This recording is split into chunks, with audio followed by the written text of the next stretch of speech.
Hey guys, this is Danny with MarineMax here in Greenville, South Carolina again.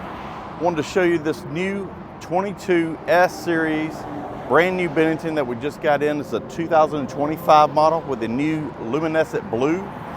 As you can see, it's a very nice, pretty blue color with the silver interior. Nice streamlined on the railings and everything. Come around the back, I'll show you the back of the boat here. This boat comes with an SPS package with a 150 Yamaha. It's got plenty of power for skiing and tubing. Let me take you upstairs and show you these inside here. So as I mentioned, this has the silver interior here. It has the 80% cutout, so you can see the cutout areas here. Give you a cup holder. This actually has an extra wide gate, I noticed. This might be something new that Bennington was doing just to give you a little bit more room entering the boat. Got plenty of storage underneath these seats, and everything's channeled to flow out so nothing gets wet.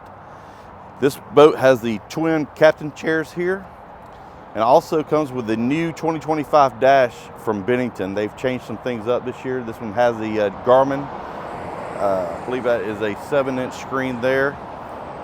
Rockford Fosgate stereo system. As normal, they all come with the 10-foot bimini top as standard. And this one has the LED lights installed in it. If you want more information on this boat, please contact us here at Greenville MarineMax, and we look forward to seeing you here.